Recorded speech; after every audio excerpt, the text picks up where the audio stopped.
Bon, ça fait 5 heures qu'on y passe là. Je commence à en avoir ras-le-bol. Quelle est la guicheroom qu'on présente cette semaine? Bonjour. Bonjour. Moi je m'appelle Jean-Pierre. Bonjour.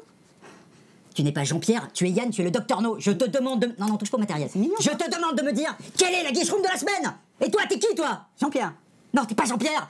Et moi, je suis qui? Jean-Pierre. C'est plus qu'elle. Et lui, là. Et lui, c'est qui? C'est Jean-Pierre, alors. Si c'est pas moi, c'est le producteur. Putain, je vais te passer au traboulateur, moi, je te préviens. Rallume, non, touche pas au matériel. Je vais te passer au traboulateur. Parce que c'est le traboulateur. C'est mignon. C'est mignon. Écoute, j'ai besoin de retrouver l'ancien Dr No, retrouve la mémoire, bon sang. J'ai besoin que tu retrouves ta force. J'ai besoin que tu te réveilles. J'ai besoin du réveil de la force. Le réveil de la force, Yann. Star Wars, J.J. Abrams. C'est ça. Nichon. C'est ça. Planche à pain. C'est ça.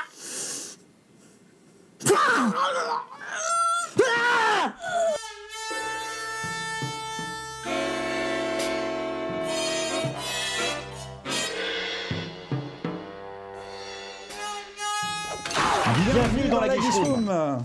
Salut Yann, ça va? Ça va et toi, ça va mieux? J'ai pas tapé trop fort. 3 semaines de thérapie à l'hôpital et voilà, mais il n'y paraît pas me plus saouler là, faut pas me... J'étais bien là, j'étais dans mon monde. Non, t'étais pas bien, t'avais perdu la mémoire, t'étais complètement parti, je sais pas où, il fallait te ramener. Alors voilà, j'ai payé de ma personne, une fracture de la poitrine, enfin bon, c'est terrible, mais ça va mieux. La fameuse fracture de la poitrine, c'est super dangereux. Du sternum en fait, c'est ça que je voulais dire. Voilà. Bien, cette semaine, nous parlons de Jason Bourne de Paul Greengrass qui sort le 10 août. Ouais, c'est la 4e aventure avec Matt Damon et la 5e en tout, en comptant l'épouvantable spin-off avec Jason Bourne, l'héritage, qui était vraiment ni fait ni à faire, ce film. Et alors, pour le coup, d'ailleurs, Jeremy Renner a un peu raté son entrée, sa tentative de starisation avec ce film. C'était quand même bâti pour ça. C'était, vu son charisme de poulpe. C'est pas très sympa. Alors, la mémoire dans la peau, donc la mort dans la peau, la vengeance dans la peau. La peau dans la peau. La peau dans la peau, la blanquette de veau dans la peau. Le trémoulateur dans la peau. Le traboulateur dans la peau, le nouvel instrument que nous avons inventé. Donc là, les scénaristes, ils ont une idée géniale pour le titre.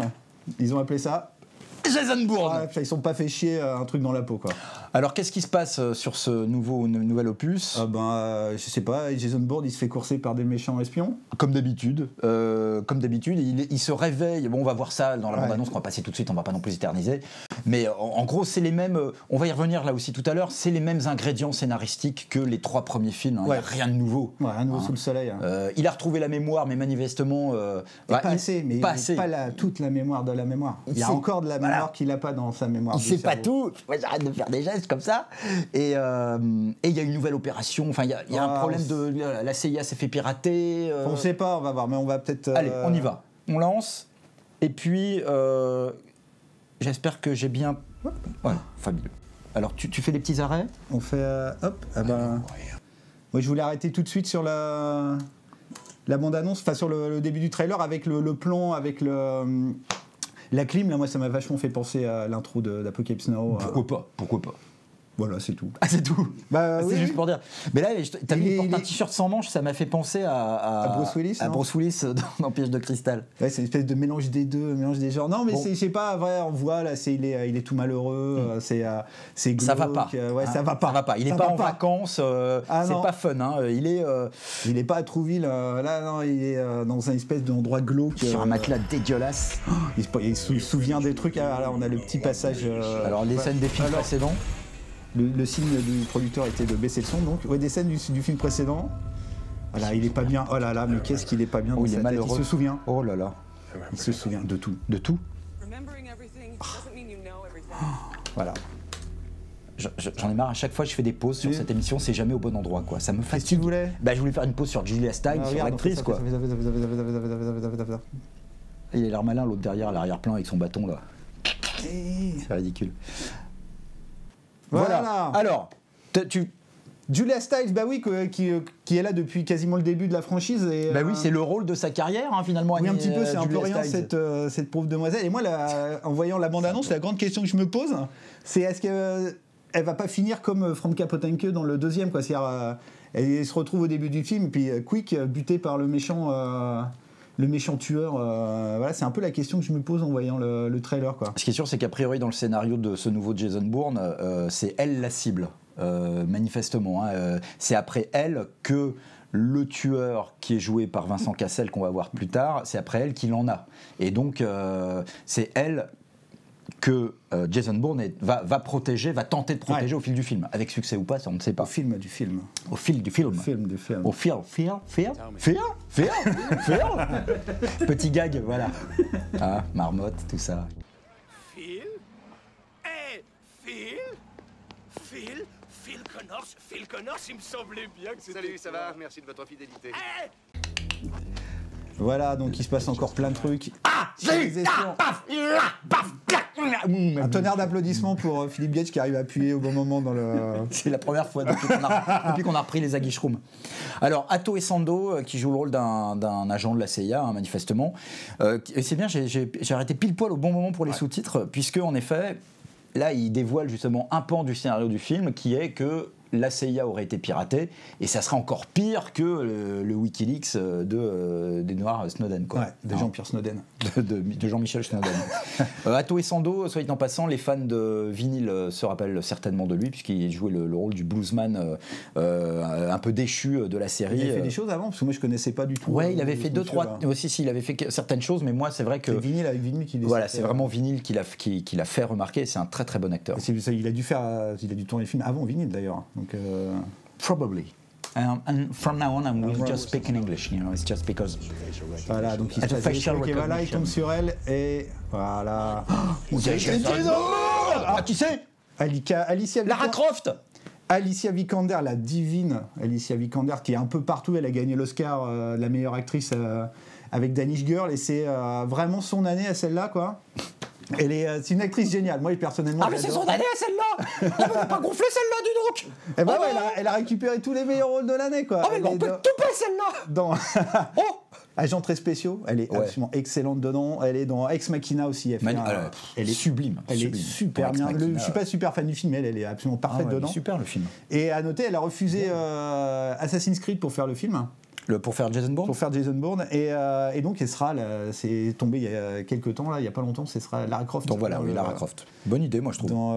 Je sais pas, ça manque un peu de. Après, la Lara Croft, c'est un peu. Mais au début, elle était plutôt beaucoup plus plantureuse que cette charmante demoiselle.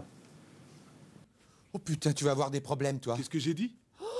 Tu vas avoir des gros problèmes. Ah, oups. Alors, on enchaîne. Alors, Tommy Lee Jones, Greengrass, tout le monde, Enrico Macias, Claude François. Bien, alors, donc juste avant, on a vu Tommy Lee Jones. Tommy Lee Jones dans ce film, hein, c'est la même chose que Chris Cooper. Bon, tant pis. C'est pas grave. Tommy Lee Jones dans ce Jason Bourne, hein, c'est un peu la même chose que Chris Cooper dans le premier Jason Bourne. Enfin, que La mémoire dans la peau. C'est la même chose que Brian Cox hein, dans la suite, La mort dans la peau. Et c'est la même chose que David Strathairn dans La vengeance dans la peau. C'est le carnaval des super second couteaux qui viennent. À chaque fois, c'est comme les boss un peu dans les jeux vidéo. Dès que tu as éliminé un boss, c'est un nouveau boss qui arrive. T'as un nouveau méga boss, ouais. Avec des super acteurs. On se demande un peu ce qu'il fout là, le pauvre Tommy Lee Jones, à part prendre la thune. Prendre la thune, voilà, bien vu. Il a un élevage de bisons à élever. Putain, il va falloir que je bosse un peu mon impro, moi. Il élève pas les bisons, il élève l'élevage. C'est bien. Ok. Et Paul Greengrass, donc. Tu voulais parler de Paul Greengrass. Oui, bah toi aussi, tu voulais en dire un mot dans l'intro, on l'a pas fait. Oui, Paul Greengrass, il avait. Drôle de réalisateur. Hein. Ouais, c'est un réalisateur absolument passionnant, mais qui est passionné par le documentaire et qui a toujours traité ses films de manière documentaire. Et qui avait un peu révolutionné le film d'espionnage avec le deuxième, c'était La mort dans la peau. Il avait ringardisé en un seul film en 2004. Tous les James Bond et depuis il s'est un peu perdu le garçon. Le 3 était vraiment dans l'inintérêt, c'est un copier-coller du un ratage scénaristique total. Et après il a fait un super film qui était le film avec Tom Hanks, Captain Phillips. Je suis moins fan. Moi, j'aime beaucoup le film. Kiffé. Mais bon, après, le truc, c'est que toute l'imagerie qu'il a amenée au film d'espionnage, en l'amenant dans une espèce de réalisme super crépusculaire, sombre, moi, je trouve qu'il a été rattrapé et dépassé par les franchises James Bond et Mission Impossible. Et donc là, tu sens un peu le retour du duo Matt Damon, Paul Greengrass. Matt Damon qui a accepté de faire le film uniquement si Paul Greengrass le faisait. c'est un peu, il y a un côté un peu désespéré pour essayer de raccrocher un peu la franchise Jason Bourne qui est un peu en perte de vitesse par rapport. Oui, et puis aux missions Greengrass impossibles. lui-même, il est un peu en perte de vitesse parce que Captain Phillips, ça s'est planté. Hein. Ouais, mais c'est un alors film qui n'a pas du tout marché. Mais je trouve que formellement, le film, je le trouve vraiment très très bien. Ah, moi j'aime pas du tout. J'en ai ras-le-bol justement de ce style qu'a imprimé Greengrass, le style bordélique, quoi. Voilà, tout simplement. Sous couvert de, j'en peux plus moi en fait, des caméras épileptiques façon en tout cas, live. J'ai besoin de voir une action lisible. A priori, il a un peu abandonné. Tu sens, il y a quand même une évolution au niveau de l'image. Dans la bande-annonce, elle qui est beaucoup plus clinquante et beaucoup moins granuleuse et réaliste. Et de voir même documentaire, on va dire, dans ce... Alors que c'est vrai que ce style live, dans le cas de Greengrass, ça s'explique, c'est cohérent, puisque, comme tu l'as dit, c'est un réalisateur qui vient du documentaire, de l'information. Hein. Il a bossé pendant 10 ans pour une émission de documentaire anglaise vachement connue là-bas, j'ai oublié le nom, je l'avais noté d'ailleurs, World in Action. Voilà. Il a couvert pendant 10 ans les points les plus chauds du globe pour faire des reportages pour cette émission. Il s'est beaucoup occupé notamment de l'Irlande du Nord, il a fait pas mal de sujets sur l'Irlande du Nord. C'est son premier film sur c'est le sujet, Sunday Bloody Sunday. Fabuleux, quoi. Donc c'est un gars du terrain. Donc, et cette expérience du terrain, il l'a recyclé dans sa façon de faire des fictions et de filmer l'action. Mais là, on sent... là, ça s'est perverti quelque temps. Ce Jason Bourne, ça sent un peu l'espèce de tentative désespérée pour les deux de se raccrocher et de revenir un peu sur le devant de la scène, quoi. On sabre. Ouais. Alors qu'est-ce qui se passe là? Là, on est à l'arrivée. Voilà, ça se passe. On va faire un petit stop là. Ici, c'est comme d'habitude, Paul Greengrass, dont on parlait, fan de documentaire. Là, il est fan d'actualité, et donc il y a toute une scène du film a priori qui est au début, qui se passe pendant les émeutes grecques. Je vais être sérieux. Et donc c'est il a essayé une tente, et quand ils ont essayé justement d'aller filmer là-bas.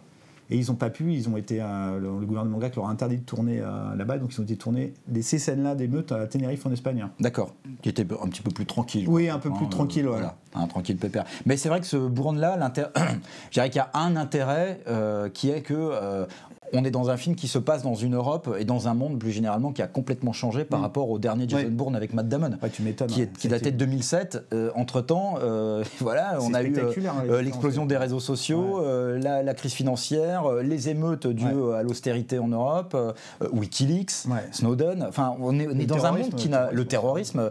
Mais je ne sais pas après si la question du terrorisme est vraiment abordée. Je ne sais pas. De toute façon, la bande-annonce est très très mystérieuse. Ça dévoile absolument rien de l'intrigue. Donc oui, c'est intéressant de voir aussi. Voilà, ça peut être intéressant pour le film de voir un Bourne qui évolue dans un monde qui a radicalement changé en même pas 10 ans, quoi. En espérant vraiment que ce soit la thématique du film, pour le coup. Voilà. Et là, quand tu vois ça, moi j'ai vraiment l'impression que c'est la première scène et que la pauvre, à la fin de la poursuite, elle va s'en prendre la gueule. C'est possible. Hein. En tout cas, c'est elle qui, tu vois bien. Et voilà. Et donc, on arrêtera plus tard. C'était Vincent Cassel. Petit nouveau du cinéma français, s'il en est. Un mec qu'on voit absolument partout. Dans les. Là où je me cache, où je me bats, où il y a une explosion. Voilà, alors le même cocktail, les chutes prises en plongée. Mais en fait, le gros problème de cette bande-annonce, c'est l'impression que c'est la bande-annonce du 2 et la bande-annonce du 3, quoi. C'est... Voilà, donc là, ça se termine encore un grand truc international. Là, ils sont à Las Vegas. Pour ce qui va être, alors attention, et ça se voit à l'image, ça n'a plus rien à voir avec toute l'imagerie un peu c'est vrai que crado, granuleux, vidéo. Il y a une colorimétrie qui est beaucoup plus sophistiquée. Oui, bien sûr. Et donc là, on est vraiment dans c'est beau. Oui. Le money shot. Une partouze mécanique de voiture. Tu sens un peu qu'il a essayé de surpasser la super scène de poursuite à Moscou du deuxième, qui était vraiment, pour le coup, une scène assez incroyable. C'est vrai, mais là, du coup, c'est vrai qu'on est on est figures imposées. Ouais, c'est clair. C'est tout le problème, tout le problème de la bande-annonce. Quelle surprise on va avoir avec ce film. Et là on arrive à ma scène préférée. C'est un peu une scène d'anard, ça. Ah voilà. Et regarde cette tête de bourrin qu'il a. Oui, moi ça m'a fait penser direct à Rambo 3, quoi. la scène d'intro où Rambo 3 il fait des combats clandestins et tout, qui avait été Et là, ça va se passer au début du film apparemment, parce que c'est pendant son bad trip. Parodié par Hot Shot, avec Charlie Sheen, les Smarties et tout. C'était super. Et là, mais putain, le regard de tueur de Matt Damon, mais t'as l'impression d'être dans un sketch avec Jimmy Kimmel, quoi. Ah bah c'est ce qui va se passer. Ils vont en faire un. Ça va être drôle. Peut-être qu'il va latter Jimmy Kimmel dans cette scène. Enfin bon, ça va être vraiment excellent, quoi. Bref, bon bah voilà, on arrive à la fin. Un petit mot pour rappeler que donc Jason Bourne à la base c'est un héros qui a été créé par le romancier Robert Ludlum, qui nous a quittés en 2001. Voilà, Robert Ludlum. Birdie Ludlum. Ok. Vivement que tu reperdes la mémoire, parce que là, franchement, ça nous faisait des vacances, Olivier. Donc, il a souvent été adapté au cinéma, notre ami Ludlum. Osterman Weekend de Peckinpah, c'était adapté d'un de ses romans. Le Pacte Holcroft aussi, dans les années 80.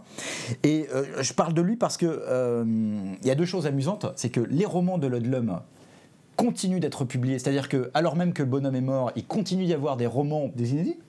Alors, en fait, c'est un peu la technique avec certains auteurs extrêmement connus, même une fois qu'ils sont morts. Je crois que ça a été pareil avec Ian Fleming. Il y a des romanciers qui récupèrent tout leur univers avec la bénédiction de l'éditeur, avec de nouvelles histoires, avec la petite mention d'après. Ouais, d'accord, ils n'ont pas refait un bouquin à partir, je sais pas, de son courrier, de ses mails, quoi. Non, pas du tout. L'aventure d'après. Non. Il y a 10 autres, depuis la mort de Ludlum, j'ai vu, il y a 10 autres romans Jason Bourne qui ont été écrits par un auteur qui s'appelle Eric Van Lustbader. C'est la fête au nom dans la boîte d'édition, avec pas les noms les plus et donc des romans continuent à être écrits. Et je profite de l'occasion pour faire un petit clin d'œil à notre ami Philippe Roure, n'est-ce pas, co-réalisateur de Marvel Renaissance. Et clone officiel, enfin sosie officiel de Joe Pesci, c'est ça ? Oh là là là là. Bah non, je sais pas. C'est rapport à moi avoir des problèmes. Tu vas avoir des problèmes. Philippe, tu vas avoir des problèmes. Et Philippe Roure, qui est en dehors d'être un brillant réalisateur et co-réalisateur de documentaires, a également réalisé les couvertures, on va vous les montrer à l'écran, c'est pas production, merci, de tous les livres de Robert Ludlum dans leur traduction française depuis plusieurs années, je crois 2008, un truc comme ça. Donc voilà, petit clin d'œil à Philippe. On va noter. Oui, voilà. Avec. D'accord. On va noter avec ce sublime Beretta noir. De voyage. Un petit Beretta de voyage. Vous n'avez rien à déclarer, monsieur ? À la droite. Mon petit Beretta de voyage. Voilà. Alors, moi, plastique inifugé. Moi, je mettrais, parce que vraiment tout cela a l'air quand même d'être du gros déjà vu. Donc je mettrais 2 Beretta noirs et demi sur 5. 2,5 pour traduire mon attente. Ta circonspection. Ma quoi ? Circonspection. J'avais compris circoncision. Je me suis dit, il va quand même très loin, le gars. c'est toi qui as l'esprit mal. Certes, je suis circoncis, ça voilà, maintenant les gens le savent. Est-ce que j'avais besoin... T'as une vidéo pour... Est-ce que j'avais besoin de faire cette vanne ? Je ne crois pas, tiens, je te laisse prendre la suite. D'accord. Bon, écoutez, moi je vais mettre 1 parce que franchement là, ça sent. Ah ouais, carrément. Ah ouais, mais ça sent ce que je disais tout à l'heure. Un Paul Greengrass en perte de vitesse et des producteurs désespérés qui essayent de relancer la franchise. D'ailleurs, ils ont stoppé le deuxième épisode du film du spin-off avec Jeremy Renner pour faire le Jason Bourne là. Ouais, c'est ils vont le faire éventuellement après. Ils vont le faire après si celui-là cartonne. Moi j'ai des gros doutes sur le film, donc moi je mets 1. Tout va tenir dans le scénar et là la bande-annonce dit absolument rien, ce qui pour le coup est pas mal, mais voilà. Très bien. Eh bien écoutez, merci d'avoir suivi cette nouvelle Geek Room. Merci Yann d'avoir retrouvé la mémoire, d'avoir bien pété le sternum. J'aime beaucoup prendre cette voix décidément. Nous allons nous retourner sur les ordres de notre producteur. Il marche le flingue ou pas ? À la semaine prochaine.